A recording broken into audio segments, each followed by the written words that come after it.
Did you know there was once an American company so powerful, so deeply embedded in the country's economy, that it effectively controlled not just an industry, but the very infrastructure of capitalism itself? A company that touched every home, dictated national policy from behind the scenes, and made one man, the quiet, disciplined son of a con man, the richest human being in modern history? You've probably heard of Standard Oil. You might even know that in 1911, the U.S. Supreme Court ordered it to be broken apart, calling it an illegal monopoly. That's the official version, the version you'll find in textbooks and business schools. But what if the real story is more complicated and more unsettling? What if the so-called breakup didn't destroy the empire, but instead made it stronger, more profitable, and even more invisible?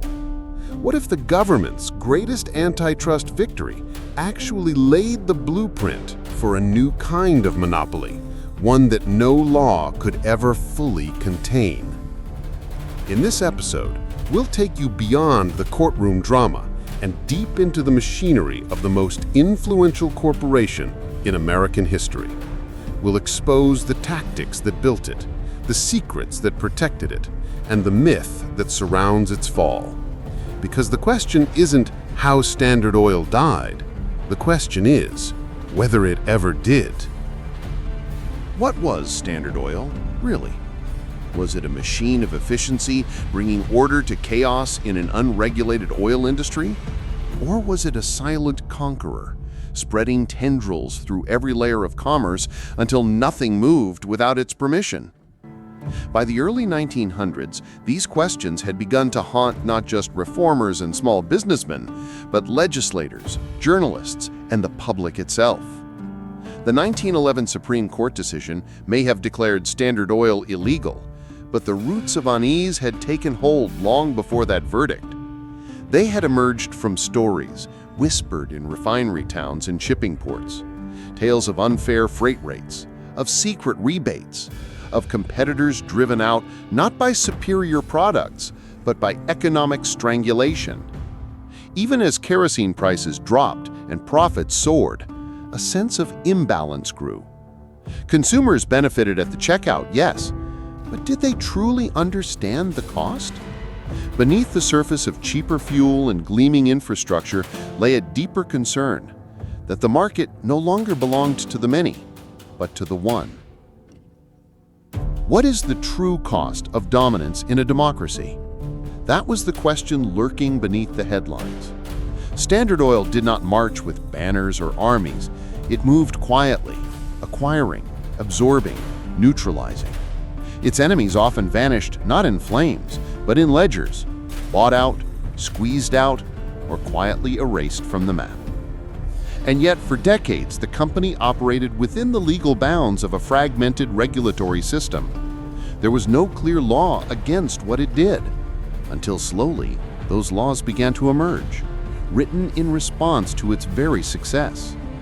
The Sherman Antitrust Act of 1890, vague and mostly unenforced in its early years, had been crafted with companies like Standard in mind. But what exactly was Standard violating? Was it simply too big, too efficient, too secretive?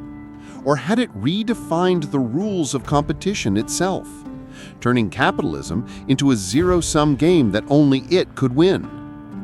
These questions gained force as voices of dissent grew louder. The small oil producers who once fought to ship their crude through fair pipelines, the independent refiners denied access to rail lines, the journalists digging through layers of shell companies, the economists warning that when one firm controls not just supply, but infrastructure, pricing, and even regulation itself, the market is no longer free. It is captured. Still, for every critic, there were defenders. Standard Oil's champions pointed to its scale, its safety, its consistency. They argued that it brought light to rural homes, stability to an unpredictable commodity, and efficiency to a volatile industry. But efficiency without accountability can become tyranny, and scale, when left unchecked, can become a form of government more enduring than any elected body. The story of Standard Oil is not just the story of one company's rise and fall. It is the story of how the United States grappled with the new realities of industrial power, and how it asked, perhaps too late, what happens when that power is no longer distributed, but concentrated in the hands of the few. It is a story still unfolding, echoed today in new forms: tech platforms instead of pipelines, data centers instead of refineries. But before those modern giants was Standard Oil, the first, the blueprint, the warning. In 1863, amid the lingering smoke of the Civil War and the uneven rhythms of a nation trying to industrialize, a young bookkeeper named John Davison Rockefeller made a decision that would alter the architecture of American capitalism. In the city of Cleveland, far from the first oil wells of western Pennsylvania, he invested in a modest refinery, seeing not just the speculative wealth of crude oil, but the practical opportunity in refining it. To most, the oil boom was chaos, gushers one day, bankruptcies the next.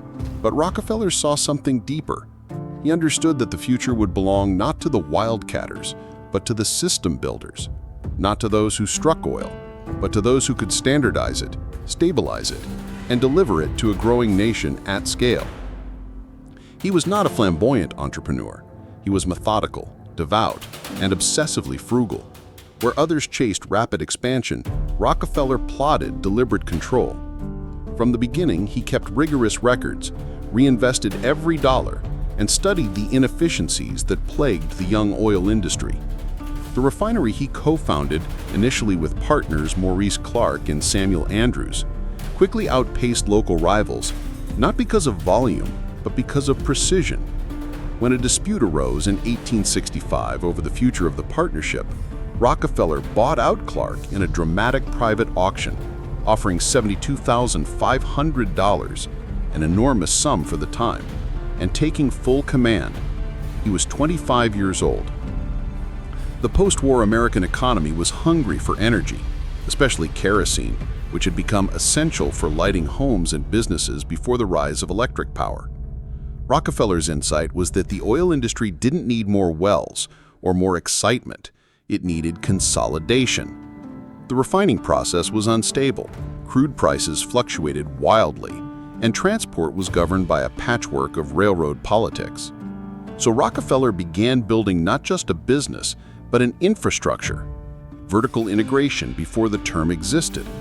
He bought cooperages to make his own barrels, cut deals with railroads for bulk shipping rates, and created laboratory testing facilities to ensure consistent product quality. In 1870, he and his partners formally incorporated the Standard Oil Company of Ohio with $1 million in capital. It would be the first name in a network that would eventually stretch across the nation. At that point, Standard Oil was still one of many, competing in a chaotic field of more than 200 refineries. But its DNA was different. It had no appetite for visibility. It avoided public attention. It published little. But inside its quiet offices, strategy was being written, not just for market success, but for market dominance. Rockefeller didn't want to participate in the oil industry. He wanted to organize it. He believed competition led to waste, to duplication, to fire-prone refineries and volatile pricing that hurt everyone, especially consumers. He saw in his own discipline a model for national discipline, and he would enforce it not through regulation, but through acquisition. The empire had not yet arrived, but the seeds had been planted, and they were growing in silence. After the incorporation of Standard Oil Company of Ohio in 1870, John D. Rockefeller wasted no time transforming his early vision into a tactical expansion. The refining operations in Cleveland were only the beginning. What followed was a calculated and disciplined march toward industry consolidation, one refinery, one shipment, one rebate at a time. Rockefeller understood that the key to dominance wasn't just refining more oil, It was controlling every step of the process between the oil field and the consumer's lamp. The early 1870s were marked by what historians would later call the Cleveland Massacre. It wasn't a massacre of blood, but of balance sheets. Within just a few months in 1872, Rockefeller acquired 22 of the 26 oil refineries in Cleveland. Some were bought at full price, others under pressure. Competitors were told, quietly and firmly, that they could either sell their operations to Standard Oil or be forced into bankruptcy by a combination of pricing pressure and logistical exclusion. Many chose to sell. Those who resisted found themselves unable to secure rail shipments, purchase barrels, or find buyers for their product. It was during this time that Rockefeller orchestrated his first major attempt at systemic dominance, his involvement in the South Improvement Company. In secret arrangements with major railroads, including the Pennsylvania Railroad, the New York Central, and the Erie, Standard Oil and a few other large refiners negotiated a scheme of discriminatory freight rates. Under the deal, Standard would receive significant rebates for every barrel shipped, but more controversially, they would also receive a rebate on barrels shipped by their competitors.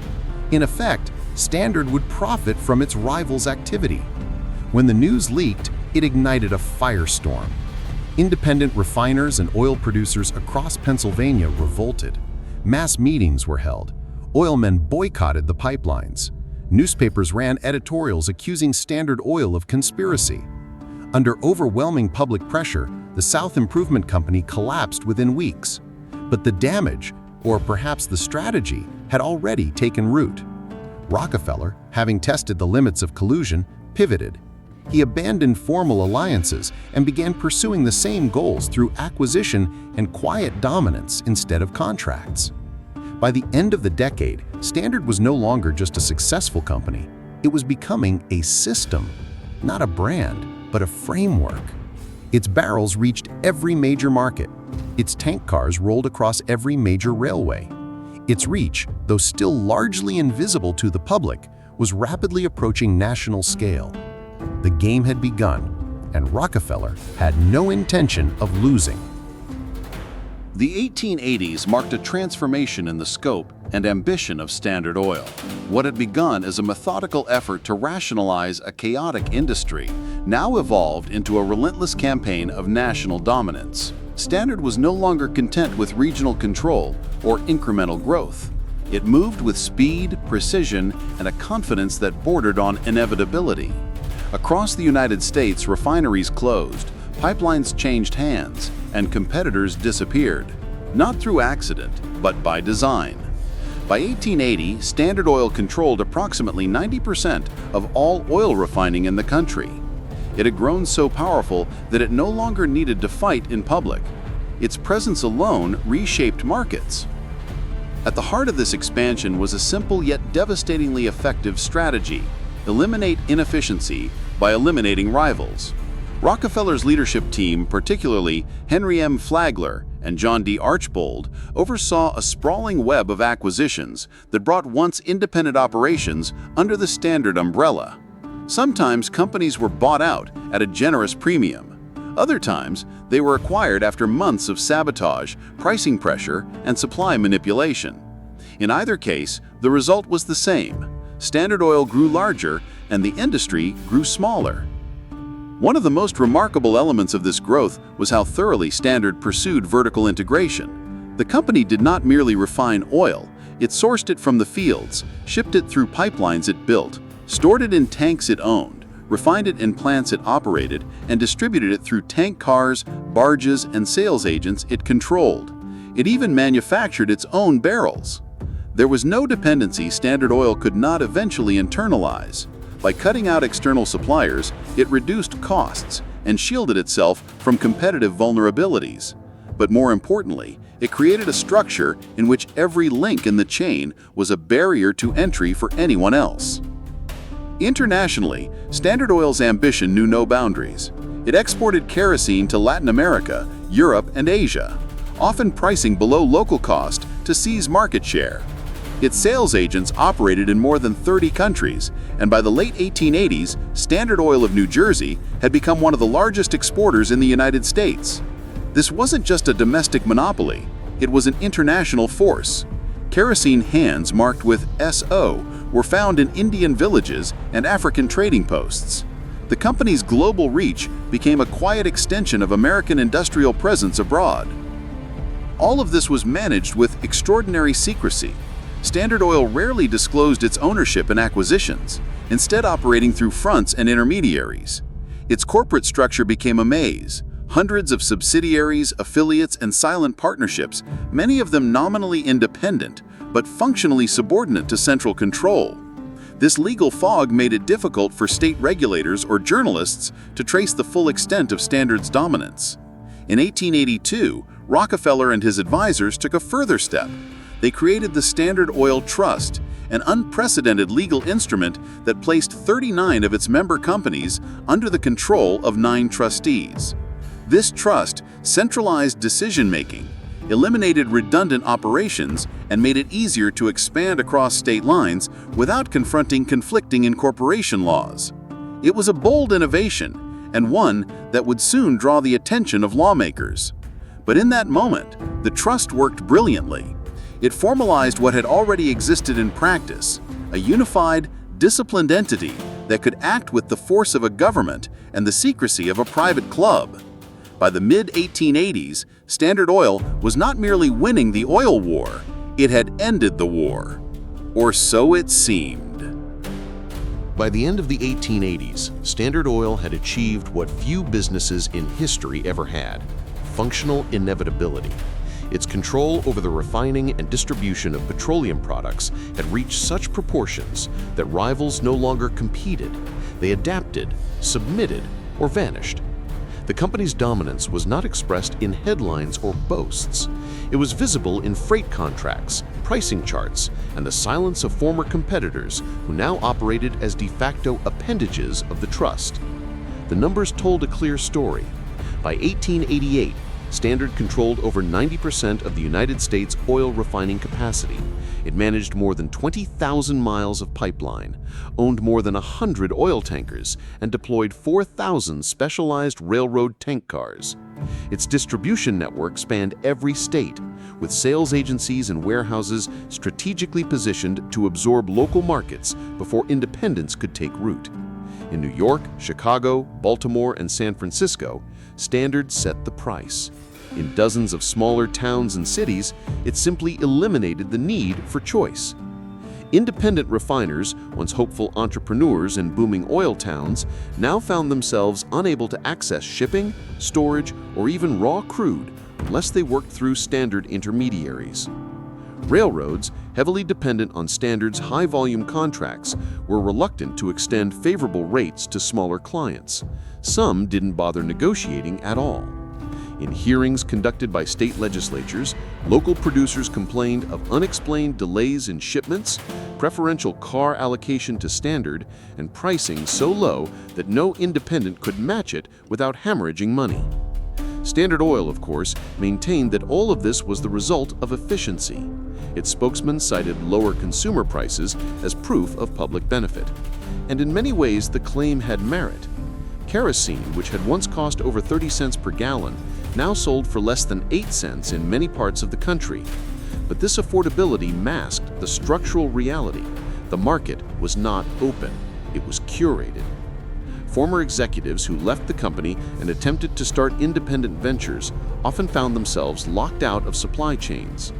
In depositions and interviews, several described a network of invisible barriers: freight refusals, refinery blacklists, sudden shortages of barrels that made operation impossible without some connection to Standard.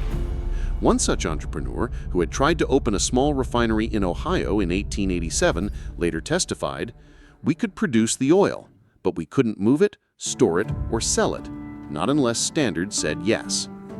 Some competitors turned to the courts, others appealed to state legislatures for relief, but the legal tools available at the time were weak. The Sherman Antitrust Act would not arrive until 1890, and even then, enforcement was uncertain. Meanwhile, Standard legal teams ensured that its operations remained nominally within the law, or at least beyond the reach of any single jurisdiction. The result was a kind of market gravity. Even when Standard Oil did not own a competitor, it influenced their behavior.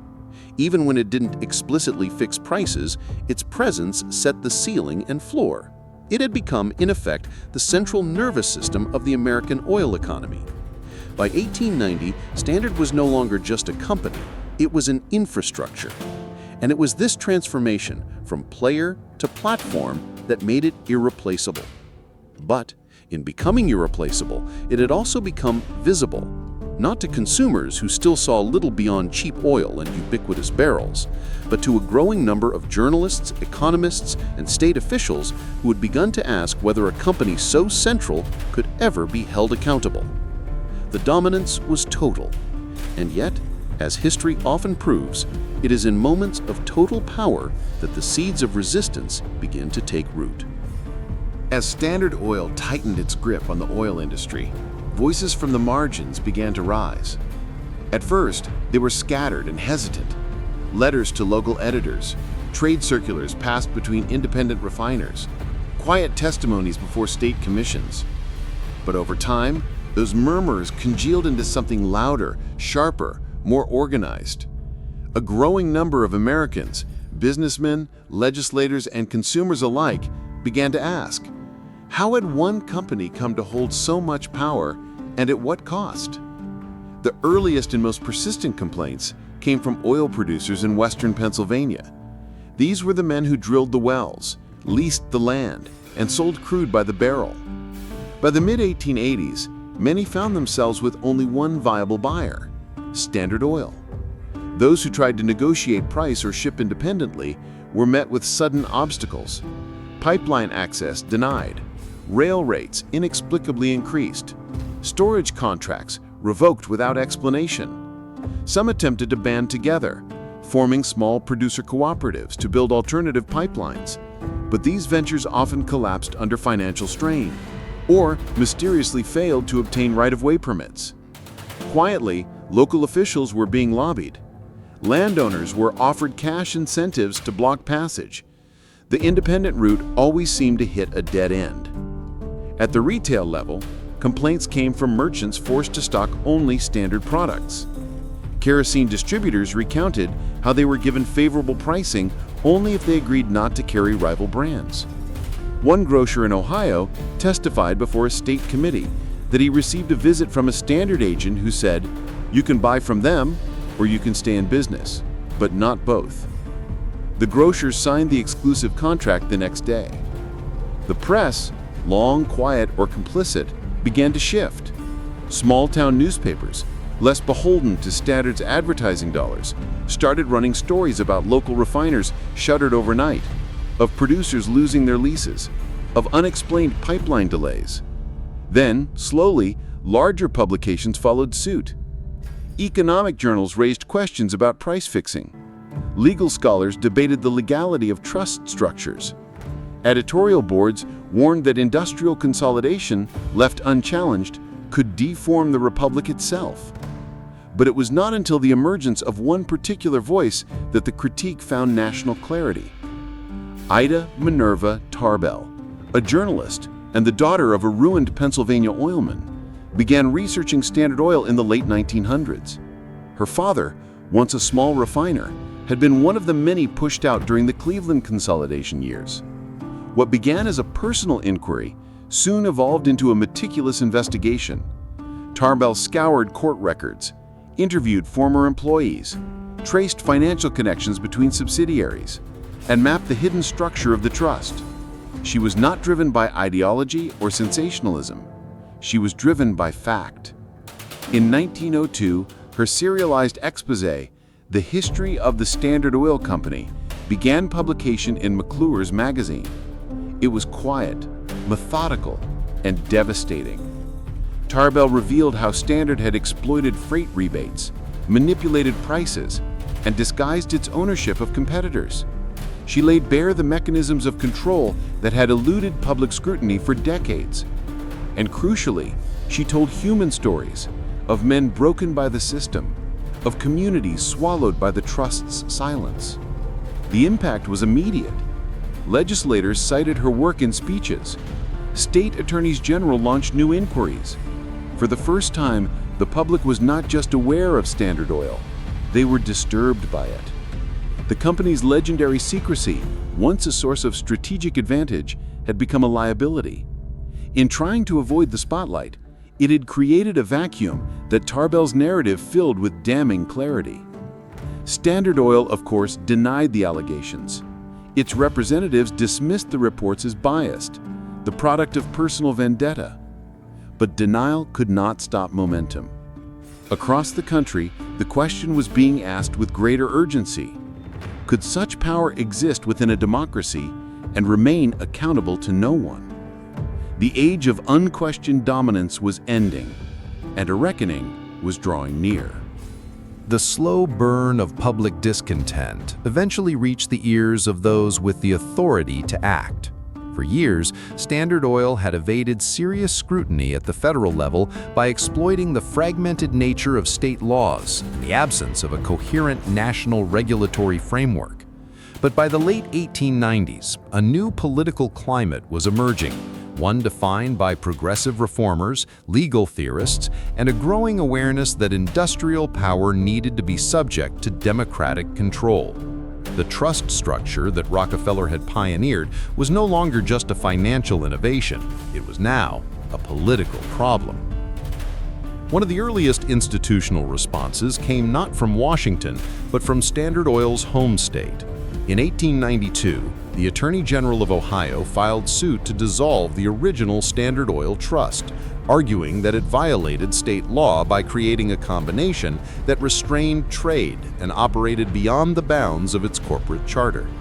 Standard responded by claiming that the trust had already been dismantled and replaced by a new structure, a holding company based in New Jersey. The Ohio Supreme Court agreed to dissolve the trust, but the ruling proved toothless. The company simply shifted its center of gravity. By incorporating in New Jersey, which had some of the most permissive corporate laws in the country, Standard avoided oversight while preserving its operational unity. But the questions would not go away. As Ida Tarbell's expose gained traction, and as independent oil producers lobbied state legislatures, pressure mounted for federal action. In 1901, Congress created the Bureau of Corporations, a forerunner to the Federal Trade Commission. Its mandate: investigate the operations of interstate companies and recommend legal reforms. Standard Oil quickly became its primary focus. The Bureau, under the direction of Commissioner James R. Garfield, began gathering data. Field agents were dispatched to pipeline offices, storage depots, and refinery sites across the country. Internal records were requested, sometimes voluntarily, sometimes by subpoena. What emerged was a portrait of breathtaking scope, a company whose subsidiaries numbered in the hundreds, whose financial records were opaque, and whose decision-making was centrally directed, despite claims of decentralization. One investigator described the structure as a cathedral of control, hidden behind a facade of independence. By 1904, the Bureau submitted its confidential report to President Theodore Roosevelt. Known as the Trust Buster, Roosevelt had already pursued legal action against the Northern Securities Company, a railroad trust. Now, emboldened by political momentum and armed with the Bureau's findings, he turned his attention to Standard Oil. The findings were alarming. The report outlined how Standard used its control over transportation to manipulate prices, how it used interlocking directorates to coordinate supposedly separate firms, and how its pricing strategies were often designed not to maximize profit, but to destroy competition. More damningly, it documented how Standard had used secrecy as a tool of evasion, filing corporate documents in states with minimal disclosure laws, creating dummy corporations to mask ownership, and leveraging its influence with railroads to gather intelligence on rivals. In 1906, under mounting pressure, the U.S. Department of Justice opened a formal investigation. Standard Oil of New Jersey was now at the center of a federal antitrust case. Letters were sent, depositions scheduled, internal communications subpoenaed. Rockefeller himself, though no longer active in daily management, was named as a key figure in the probe. For the first time, the full machinery of the federal government was preparing to confront the most powerful corporation in the world. What had begun as scattered protests had now become a coordinated legal offensive. The age of whispers was over. The age of subpoenas had begun. Faced with the most serious legal threat in its history, Standard Oil did not panic. It calculated. For a company that had survived decades of market volatility, political criticism, and public resentment, the federal government's lawsuit was simply another variable in a system it believed it could still control. And from the outset, its strategy was not to fight loudly, but to defend quietly, with layers of legal insulation, public charm, and strategic ambiguity. Internally, Standard's leadership responded with discipline. The Central Board in New Jersey began convening weekly to coordinate responses across its sprawling network of subsidiaries. Legal teams were activated in New York, Chicago, and Cleveland. Dozens of lawyers were retained, including some of the most experienced corporate defenders in the country. Their first move was procedural: delay. Every subpoena was reviewed, challenged, or appealed. Requests for financial records were met with voluminous documents, often incomplete or deliberately vague. Depositions were rescheduled, then rescheduled again. The hope was not necessarily to avoid trial, but to exhaust the prosecution's momentum before the real confrontation could begin. At the same time, Standard launched a calculated public relations effort. For decades, the company had been allergic to publicity. Rockefeller, in particular, believed in silence and discretion. But now, with journalists quoting Ida Tarbell in every editorial, and with Roosevelt's administration framing the case as a moral crusade, Standard began to counter with its own narrative. It funded academic studies highlighting the economic benefits of scale. It distributed pamphlets to business associations and political clubs, emphasizing how kerosene prices had dropped more than 70% since Standard's rise. Quietly, it placed favorable opinion pieces in newspapers sympathetic to free enterprise and wary of federal overreach.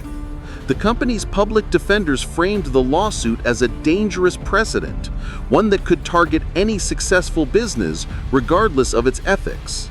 They invoked the language of efficiency, arguing that Standard was not a monopoly by force, but by merit. It had simply outperformed its rivals, improved infrastructure, and brought energy to every corner of the country. "You don't break a watchmaker for keeping perfect time," said one editorial in a Cleveland paper. But behind the scenes, Standard was tightening its defenses. It began quietly restructuring internal ownership, transferring assets among subsidiaries to make the company's holdings harder to map. Some firms were renamed. Others were reclassified as foreign companies, incorporated in states with looser disclosure requirements.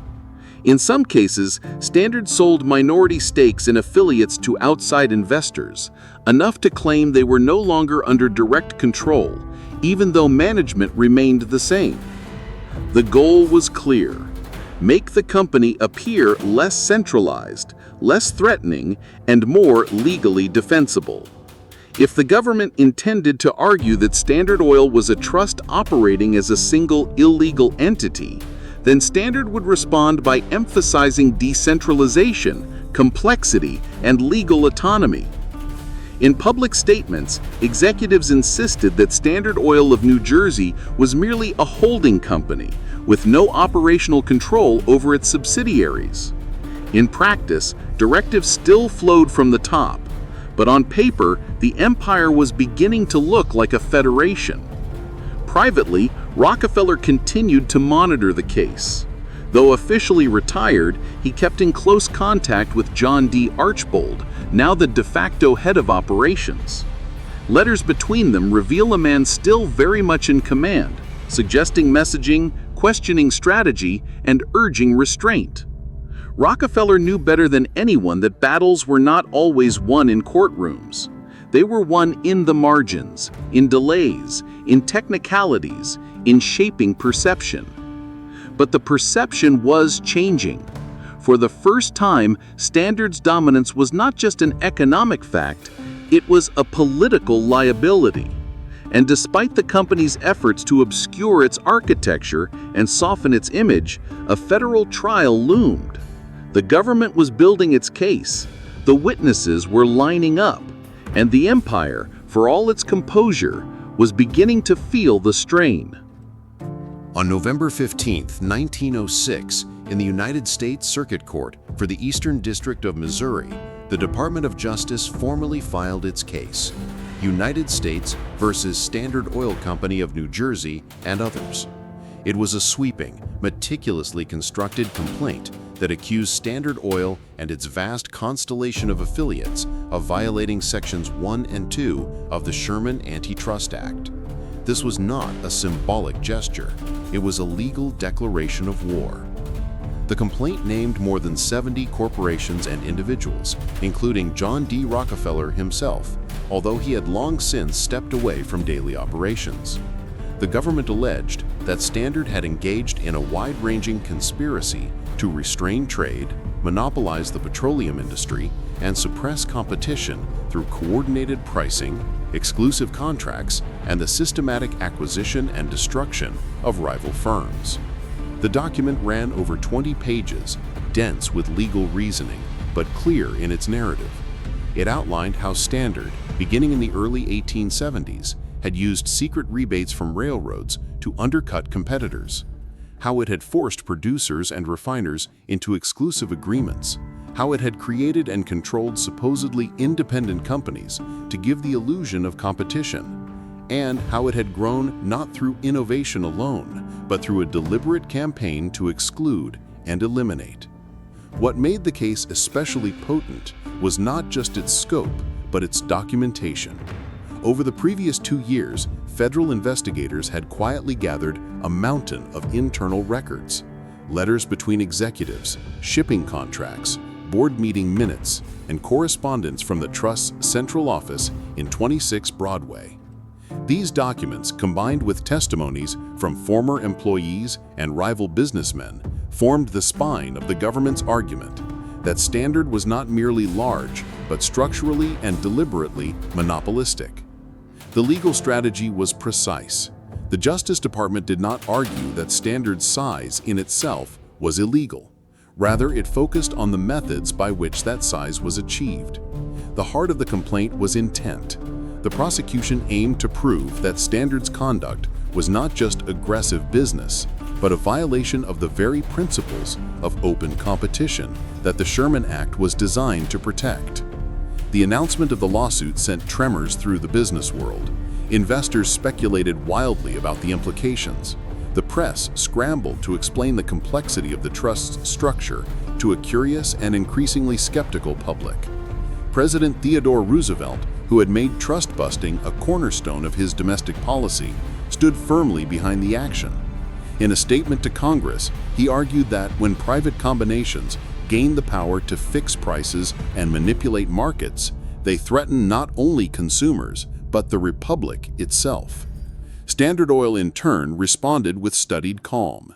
Its spokesman reiterated familiar lines, that the company had brought efficiency and stability to a chaotic industry, that its innovations had benefited the public, and that the lawsuit was an overreach, an attempt to criminalize success. Internally, its lawyers prepared for a protracted legal battle. They had every intention of fighting the case all the way to the Supreme Court if necessary. But beneath the calm, the company understood the stakes. This was not another regulatory annoyance. It was an existential threat. For the first time, Standard Oil faced a federal lawsuit that had the weight of political will, legal precedent, and public opinion behind it. And this time, the courtroom would not be closed. The world was watching. In March 1908, inside a packed courtroom in St. Louis, the trial of United States v. Standard Oil Company of New Jersey officially began. The venue was modest, a federal circuit courtroom with wooden benches, high ceilings, and no cameras. But the significance of the moment could not be overstated. For the first time, the world's most powerful corporation was being forced to explain itself in open court, under oath, with every word transcribed and every gesture scrutinized by press and public alike. The lead prosecutor, Frank B. Kellogg, opened with quiet precision. His voice was measured, his demeanor calm, but his case was razor-sharp. Over the next several weeks, Kellogg and his team would present over 100 witnesses, thousands of pages of evidence, and a narrative so detailed, so granular, that even Standard's most experienced attorneys struggled to counter it. The courtroom became a stage on which decades of secrecy were slowly and systematically unraveled. The first major witness was George Rice, an independent oil dealer from Ohio whose business had been destroyed by Standard's pricing tactics and exclusive distribution deals. On the stand, Rice described how he had tried to compete honestly, buying crude, refining it, shipping it to market, but at every turn, he found himself blocked. Railroads charged him more than they charged Standard. Pipelines refused to carry his oil. Wholesalers, once eager to buy, told him they'd been warned off. They didn't need to destroy me with a blow. They just closed every door around me until I couldn't breathe. Other witnesses followed. Former Standard executives, speaking under subpoena, described how decisions were centralized despite the legal fiction of separate companies. Regional sales managers testified about being instructed to price below cost in specific markets to drive out small competitors. Correspondence was read aloud in which senior officials discussed elimination campaigns in various states, quiet efforts to undercut, isolate, or absorb local rivals. Kellogg's team introduced a series of internal memos that showed how Standard coordinated price zones across state lines, allocated territory to avoid internal competition, and used false fronts to disguise acquisitions. One particularly damning letter referred to a competitor as not worth buying, but worth killing. The words landed in the courtroom like a thunderclap. The press ran with it the next morning. Headlines blared, "Standard's Quiet War," "Death by Discount," "Empire on Trial." The defense, led by the veteran corporate lawyer John G. Milburn, pushed back with legal rigor. They argued that the company had not coerced anyone, that its scale was earned through efficiency, and that lower prices benefited the public. They questioned the reliability of former employees. They challenged the relevance of older documents. They reminded the court that the Sherman Antitrust Act did not prohibit size. It prohibited restraint of trade, and Standard, they claimed, had merely outperformed its rivals. But the courtroom atmosphere had changed. The early weeks of testimony had painted a vivid picture, not of a business succeeding in fair competition, but of a machine designed to dominate. Even the judges, seasoned and cautious, began asking more pointed questions. They requested clarifications on ownership structures, on pipeline access policies, on the coordination between supposedly independent subsidiaries. Each answer seemed to lead to more complexity. Each layer of structure revealed another beneath it. Standard Oil, which had always thrived in silence, was now being forced to explain its very architecture, and the explanations were sounding more like strategy than coincidence. By the end of the first phase of hearings, it was clear that this would not be a quick trial. The government was methodical, patient, and well-prepared. The evidence was dense but damning, and for the first time since its founding, Standard Oil found itself in a position it had spent decades avoiding, on the defensive, under oath, in front of the American people. When the government rested its case in the spring of 1909, the courtroom shifted. For months, Standard Oil had endured a slow public dissection of its operations, witness by witness, memo by memo. Now it was the company's turn to speak, and its defense was not merely legal, it was ideological. The company would argue not just that it had broken no laws, but that its very existence was an expression of industrial progress. Success, it claimed, was not something to be punished, it was something to be understood. Leading the defense was John G. Milburn, a polished and meticulous attorney with a gift for narrative logic. His opening statements reframed the trial. The prosecution, he said, had told a story of shadows and manipulation, but the real story was one of innovation, discipline, and public benefit. Standard Oil, he argued, had brought stability to an unruly market, saved consumers billions through lower prices, and pioneered infrastructure the federal government itself had failed to create. "We organized the chaos," Milburn declared, "and now we are punished for the order we brought." To support this vision, Standard called a series of executives, economists, and allied businessmen to the stand. Their testimonies followed a clear structure. First, they emphasized how fragmented and volatile the oil industry had been before Standard's rise: fires, fraud, price wars, and environmental waste.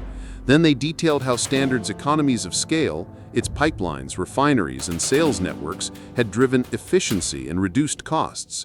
Finally, they returned to the consumer: kerosene that was cheaper, cleaner, and more accessible than ever before. One executive, Charles Pratt, described how before Standard's consolidation, it wasn't uncommon for kerosene to explode due to impurities. He said, "People lit lamps not knowing if they'd have light or fire. Standard changed that." Others pointed to global reach. American Oil now powered cities in Europe, Asia, and South America, often under the Standard flag. "We made American energy global," one export manager said. "Isn't that something we should celebrate?" They also argued that competitors had not been destroyed, they had been outcompeted. Rockefeller, though absent from the courtroom, was frequently quoted, "If my methods are wrong, why do they work so well for the public?" His logic was echoed in nearly every defense statement. The implication was clear. Standard's success was not the result of conspiracy, but of superior management and moral capitalism. But under cross-examination, the sheen began to dull. Prosecutors questioned how independent the subsidiaries truly were when executives moved freely between them, and when policies were uniform across supposedly separate firms. They introduced internal documents that contradicted public claims: memos discussing coordinated pricing, secret acquisitions, and instructions from headquarters that outlined strategies for specific regions. One such memo, shown during testimony, listed 15 cities marked for price adjustment, following the entry of a new competitor. The term was never defined, but its meaning was plain. In another tense exchange, a senior manager denied knowledge of exclusive shipping contracts only to be confronted with a signed agreement from 3 years prior. The courtroom, which once felt sympathetic to Standard's technical brilliance, began to shift again. The prosecution didn't need to refute Standard's narrative entirely. It only needed to show that behind the language of efficiency lay a pattern of deliberate exclusion. The judges, who had remained largely neutral, began asking more direct questions. Why were so many subsidiaries housed in the same building? Why were executive bonuses tied to market share suppression? Why had the company resisted every effort at disclosure? Standard's attorneys continued to insist that there was no single controlling entity, just a network of allied businesses pursuing mutual goals. But the documents told another story, and as the defense labored to reconcile contradiction after contradiction, it became clear that the trial had moved beyond legality. It had become a referendum on the moral compact between power and society. Standard Oil still believed in its right to exist, but more and more, the court was asking whether that belief was enough.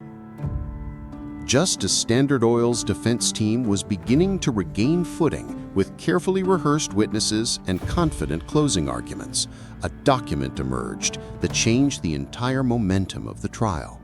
It was not uncovered by federal agents, nor leaked by a disgruntled executive. It came from the quiet, meticulous work of a Bureau of Corporations investigator reviewing archived railroad records in Chicago. What he found was a series of freight contracts dated from the mid-1890s to the early 1900s, showing that Standard Oil had continued receiving undisclosed rebates years after it claimed to have abandoned the practice. These rebates weren't minor discounts. In one contract, the Pennsylvania Railroad agreed to return more than 25% of freight charges on all oil shipped by Standard subsidiaries, and in some cases, a portion of the revenue collected from Standard's competitors as well.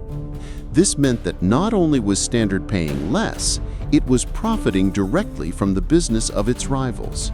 Worse still, the rebates had been structured in such a way that they bypassed reporting requirements and were funneled through holding companies with innocuous names. The signature on several of the agreements? John D. Archbold.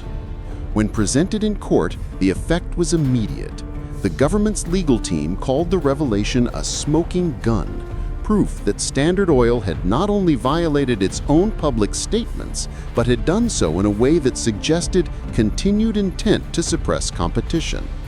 The courtroom, already accustomed to dense legal arguments and procedural posturing, suddenly crackled with energy.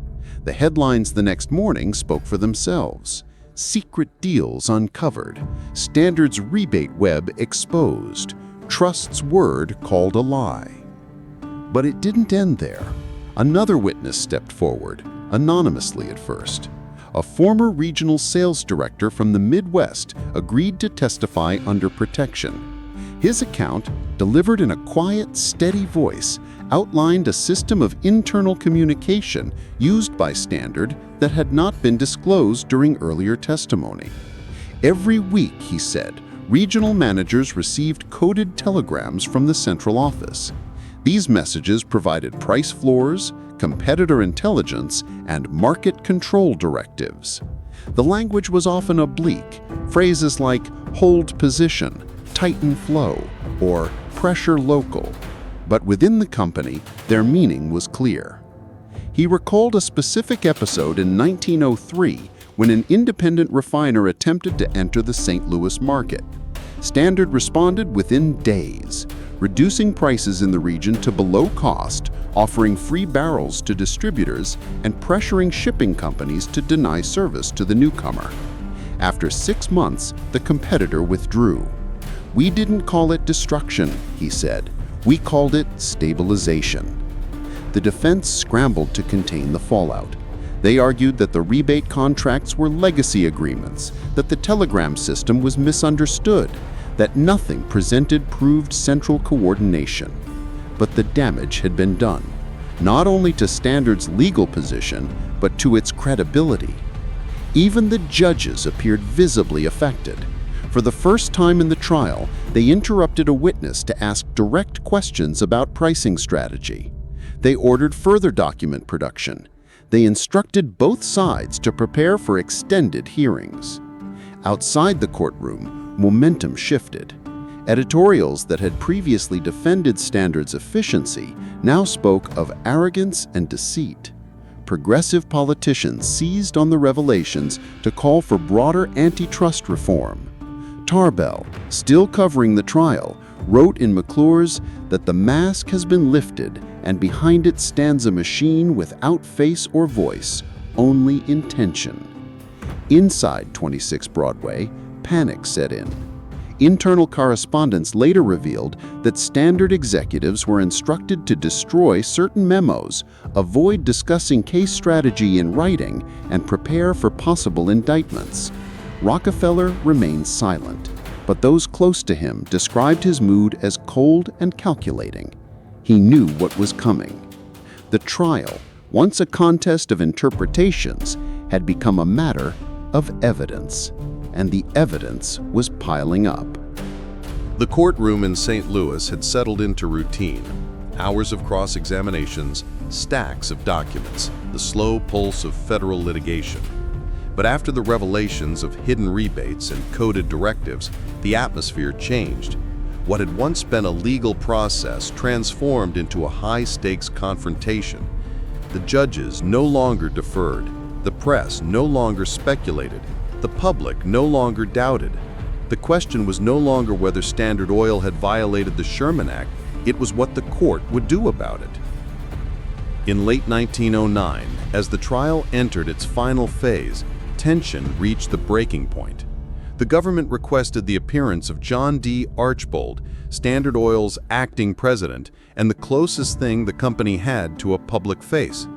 He had avoided the stand until then, preferring written affidavits and second-hand statements. But now, under direct order, he appeared, calm, precise, and carrying the weight of an empire under siege. His testimony began predictably. Archbold defended the company's efficiency, denied central coordination, and insisted that every subsidiary operated autonomously. But under cross-examination, that composure began to fray. Frank Kellogg, sharp and unrelenting, pressed him on specific memos signed in his hand, memos that detailed price suppression strategies, competitor intelligence, and instructions to pipeline companies about allocation and access. At first, Archbold deflected. Then he hesitated. At one point, after being asked whether a specific directive had come from the board, he answered, "That document is not in my recollection." Kellogg immediately produced a second copy, this one with marginal notes in Archbold's handwriting. Gasps filled the courtroom. The judges called a recess. Back at Standard's legal table, the mood darkened. For the first time, the company's legal team appeared unsettled. That afternoon, in a private sidebar, they requested a delay to review newly subpoenaed documents. The request was denied. The court wanted closure. Inside the company itself, the cracks became harder to conceal. Several regional executives began consulting private counsel.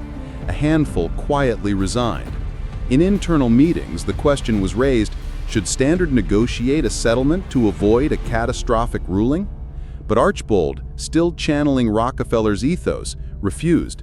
To settle was to concede illegality, and that, he believed, would destroy the company's future. Meanwhile, a second crisis emerged. Leaked correspondence between Standard executives and officials at the New Jersey Secretary of State's office suggested that incorporation filings had been deliberately structured to avoid regulatory oversight. The letters implied a back channel of influence, one that cast doubt on the company's entire defense of legal compliance. One judge called the evidence deeply troubling. Another reportedly asked his clerk whether the case was still about commerce or now about governance. The strain extended beyond the courtroom. In Washington, members of Congress began holding parallel hearings on corporate transparency. Editorials called for the expansion of federal investigative power. Wall Street, watching closely, began shifting capital out of Standard affiliates into competitors like Gulf and Union Oil. Even banks once considered allies began questioning loan exposures. For Standard, this was unfamiliar territory.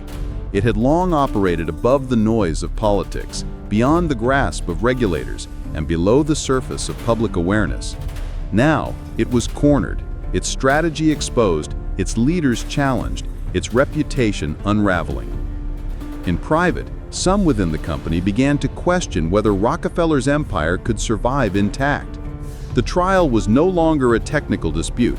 It had become a symbol, a battle over what kind of economy America would allow to exist.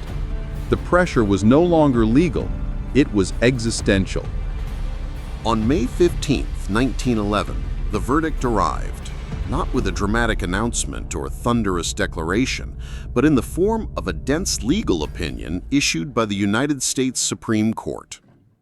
After 4 years of litigation, tens of thousands of pages of evidence, and testimony that had stretched across state lines and continents of commerce, the court ruled in favor of the government. Standard Oil had violated the Sherman Antitrust Act. The company was to be broken apart. The opinion, written by Chief Justice Edward Douglas White, was both sweeping and surgical. The court affirmed that Standard's conduct, its coordinated acquisitions, preferential shipping contracts, pricing manipulation, and opaque corporate structure, constituted an unreasonable restraint of trade. It held that the trust's practices were not merely aggressive business, but a systemic assault on competition itself. This was not success through merit, it was domination by design. But the ruling did more than condemn. It demanded action.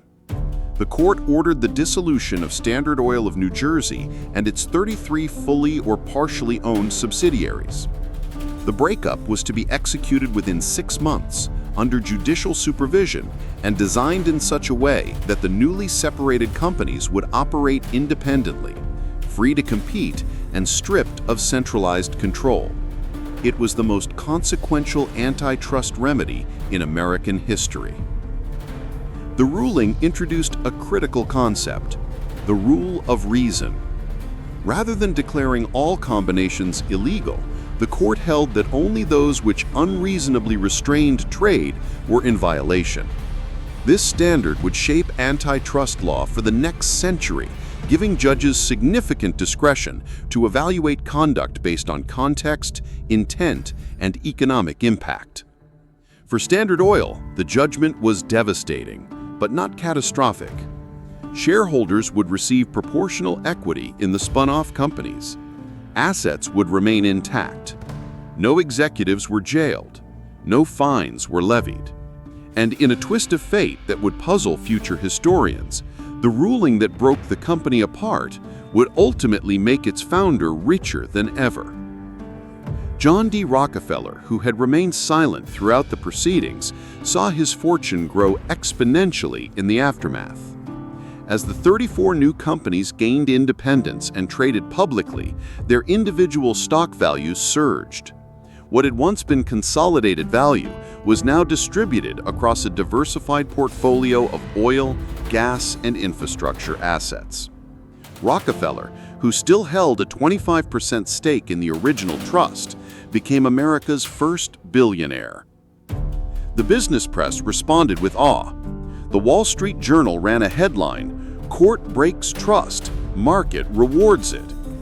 Financial analysts noted that Standard's components, no longer constrained by internal coordination, could now innovate, expand, and pursue regional strategies without interference. In practical terms, the breakup gave birth to a fleet of agile oil companies, Exxon, Mobil, Chevron, Aramco, that would come to dominate the global energy sector for the rest of the century. Politically, the ruling was celebrated as a triumph for progressive-era reform. President William Howard Taft, who had championed the case as part of his trust-busting agenda, declared that no corporation, no matter how powerful, was above the law. Reformers hailed the court's willingness to go beyond fines or warnings and impose real structural change. Editorial pages praised the decision as proof that democracy could still assert control over concentrated capital. But not everyone was convinced.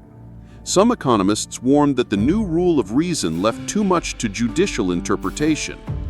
Others pointed out that many of the successor companies retained the same leadership, the same assets, and in some cases informal coordination.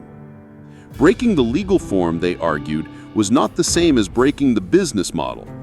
Still, the Standard Oil decision stood as a milestone. For the first time, the federal government had successfully prosecuted and dismantled a corporate monopoly of unprecedented scale. It set a precedent for future cases against tobacco, steel, telecommunications, and eventually digital platforms. It was not just a verdict, it was a statement of principle. And the principle was clear. Size alone was not illegal, but size used to crush competition, control markets, and silence alternatives was. In the immediate aftermath of the Supreme Court's decision, there was a brief moment of uncertainty. Investors, regulators, and executives alike braced for market chaos. How would the breakup of one of the most intricately engineered business structures in the world affect the broader economy? Would the successors of Standard Oil falter under the weight of independence? And perhaps most pressingly, who would be held accountable? The first shock came in the form of stock market volatility. Shares in Standard Oil of New Jersey, the parent entity named in the ruling, dropped sharply in the days following the decision. Panic rippled through Wall Street as speculators rushed to offload holdings, fearing collapse. But the fear was short-lived. As analysts began to dissect the mechanics of the breakup, a more nuanced reality emerged. The 34 newly independent companies created by the dissolution were not fledgling startups. They were fully operational businesses with infrastructure, customers, supply chains, and market positions. In fact, many of them were poised to outperform once freed from the legal constraints of centralized control. Within months, the stock values of these successor companies began to rise. Investors who had remained patient saw their holdings appreciate rapidly. For major shareholders like Rockefeller, the effect was almost surreal. The man who had just seen his life's work legally dismantled became, in financial terms, the wealthiest private citizen in the world. By some estimates, the value of his holdings doubled within a year. Wall Street had turned a court-ordered penalty into a wealth event. Inside the former nerve centers of Standard Oil, the mood was more conflicted. Executives scrambled to redefine reporting lines, rebrand marketing materials, and restructure management hierarchies. The legal separation required not just new stationery, but entirely new governance frameworks. For men who had spent decades operating within a unified command structure, the adjustment was disorienting.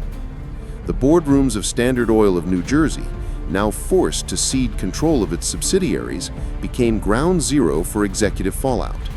John D. Archbold, who had served as the company's president since Rockefeller's retirement, found himself at the center of internal dissent. While Archbold had been a loyal steward of the trust, his aggressive legal strategy and public missteps during the trial had drawn quiet criticism from within the ranks. Some directors believed that a more conciliatory posture might have spared the company harsher remedies. Others feared that Archbold's continued presence would signal defiance at a time when the public demanded reform. In August 1911, just 3 months after the ruling, Archbold stepped down from his position as chief executive. The resignation was framed as voluntary, but insiders knew otherwise. In his place, a younger, more conciliatory figure was appointed, James A. Moffett, an internal executive with a reputation for operational acumen and political discretion. Moffett's mandate was clear: stabilize the transition, avoid further scrutiny, and ensure that the company's core business continued without disruption. Other changes followed. Several regional executives retired or were reassigned to new entities created by the breakup. Legal departments were split and restaffed. Lobbyists were reined in. For the first time in decades, the company that had once dictated terms to railroads and refiners alike was operating under the careful eye of regulators, journalists, and shareholders. Financially, however, the damage was hard to find. The so-called punishment had created an explosion of shareholder value. In boardrooms across America, CEOs and directors took note, not just of the verdict, but of its unexpected aftermath. Antitrust action, it seemed, could force structural change without destroying value. In fact, when handled with care, it could unlock it. Yet for all the calm on balance sheets, a deeper shift had occurred. Standard Oil had lost more than a name. It had lost its invisibility. No longer could it operate in the shadows of complexity. No longer could it shield strategy behind the language of efficiency. The courtroom had brought it into the open, and once seen, it could not be unseen. The collapse of the Standard Oil Trust sent a message far beyond the petroleum sector. It traveled into the steel mills of Pittsburgh, the rail terminals of Chicago, and the marble offices of New York's financial elite. It reached the mahogany-paneled boardrooms of tobacco, sugar, copper, and textiles.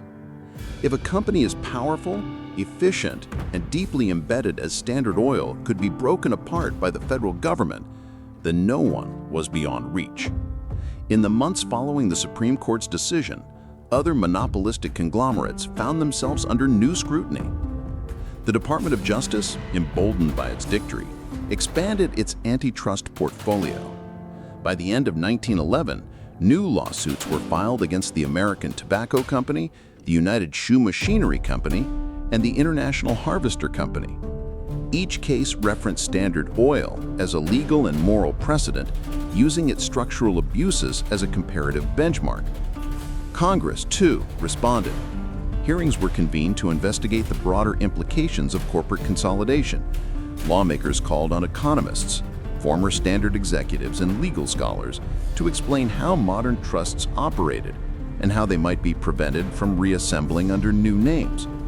Reformers pushed for stronger disclosure laws, expanded investigatory authority, and new definitions of what constituted control. The public, once skeptical of government intervention, now demanded it.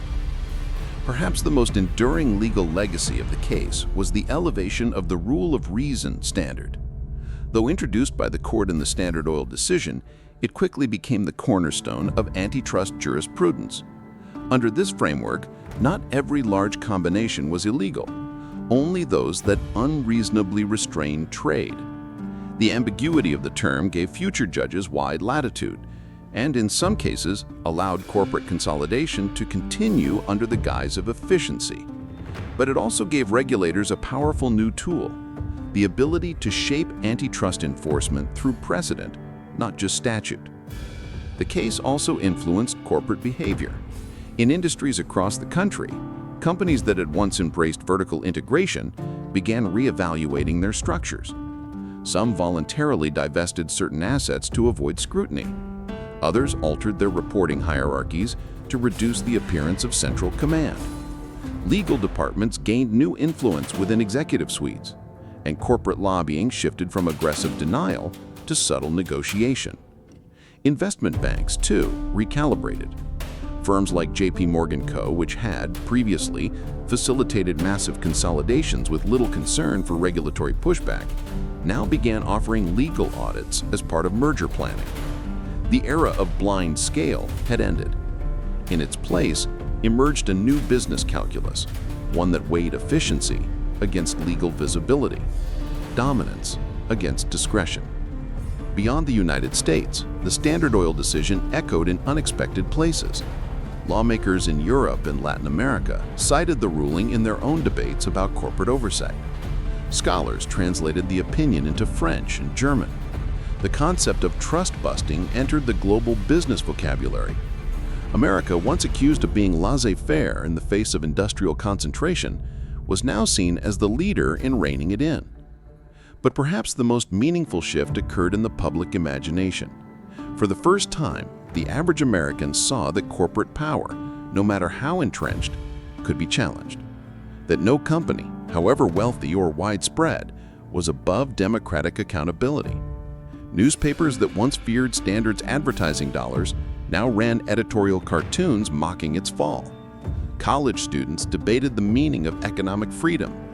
Farmers, laborers, and small merchants began to believe that the invisible hand of the market might finally wear a glove. Of course, the reality was more complex. The successor companies born from the Standard Oil breakup quickly became giants in their own right. Exxon, Mobil, Chevron, and others would eventually dominate regional markets and even reassemble through mergers decades later. But the terms had changed. Their power would be visible, their conduct monitored, their ambitions constrained, at least in theory. The oil still flowed, the profits still soared, but the illusion of invincibility had been broken. Even after the trust was dismantled and the successor companies took their places in the industrial hierarchy, the name Standard Oil remained a ghost that haunted the corridors of American capitalism. For decades, it had been the quiet engine behind 1,000 towns, the unseen hand in global pricing, the invisible landlord of the American economy. Now it was a legal precedent, a political symbol, and a cautionary tale. Inside the newly formed companies, Standard Oil of New Jersey, Standard Oil of California, Standard Oil of Indiana, and dozens more, the transition was both technical and psychological. The infrastructure remained largely the same. The pipelines did not move. The barrels still bore familiar markings. The employees went to the same offices, answered to many of the same managers, followed the same routines, but the certainty was gone. The aura of immunity that had once shielded Standard's operations had been stripped away. Where there was once quiet authority, now there was self-consciousness. Executives who had spent their careers executing orders without question now found themselves explaining strategies to regulators, testifying before lawmakers, and rethinking acquisitions in light of new legal thresholds. For some, it was a professional rebirth. For others, a quiet humiliation. A few left the industry altogether, unwilling to navigate this new world of visibility. Outside the company, the Standard legacy became contested terrain. For defenders of free enterprise, Rockefeller's creation remained a marvel of organization and foresight. They argued that it had brought order to chaos, pushed technological boundaries, and delivered low prices to consumers for decades. To them, the breakup was an overreaction, a political solution to an economic non-problem. But to its critics, Standard Oil had always been a quiet autocracy, a system that elevated profits over choice, that erased competition not through innovation but through absorption. For these voices, the court's ruling did not go far enough. The pieces of the empire still bore the same DNA, and the market, while fractured, remained skewed in their favor. John D. Rockefeller himself never publicly challenged the ruling. He had already stepped away from the daily management of the company years earlier, but the breakup solidified his retreat from the business world. He turned instead to philanthropy, building institutions that would shape public health, education, and scientific research for generations. Universities, medical research centers, and cultural foundations all bore his influence. In this final chapter, Rockefeller recast himself not as a tycoon, but as a benefactor. Yet even his philanthropy could not fully cleanse the public memory. For many Americans, Rockefeller remained the personification of monopoly, shrewd, impenetrable, untouchable. Cartoons of the era still depicted him with octopus arms wrapping around the globe. Editorials referred to Rockefeller tactics when discussing corporate overreach. The name Standard Oil, even in death, retained its weight. Legally, the case became foundational. It was cited in law schools, regulatory hearings, and corporate boardrooms for decades. The language of the opinion shaped the framework for how power and efficiency would be balanced. The rule of reason standard introduced in the verdict became a central tool in evaluating every future merger and acquisition. Whether that standard restrained corporate excess or provided a flexible escape valve remained a point of debate. The scar left by Standard Oil was not just institutional, it was psychological. It forced the nation to confront its ambivalence about size, about success, about the blurry line between genius and manipulation. It asked the country founded on individual enterprise to decide what to do when that enterprise scaled beyond competition. In the years that followed, as new industries emerged, automobiles, aviation, telecommunications, the ghost of Standard Oil lingered. It whispered caution to those who grew too fast, who bought too many rivals, who assumed the law would always look the other way. And it reminded regulators that waiting too long to act might mean acting too late. The company was gone, but the question it posed never left. For all its legal complexity and economic consequence, the story of Standard Oil offers something even more enduring, a blueprint, both for how empires are built and for how they are unmade. It remains one of the most studied corporate sagas in history, not because it ended in collapse, but because it ended in transformation. And in that transformation lies a set of lessons that no executive, investor, or policymaker can afford to ignore. The first lesson is that structure is power. Rockefeller didn't just build a successful company, he built an organism.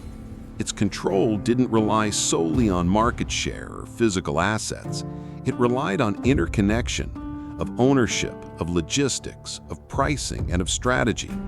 Every pipeline was a choke point, every rebate a lever, every affiliate a node in a system designed not to compete, but to absorb. In modern terms, Standard Oil was not merely a business, it was a platform.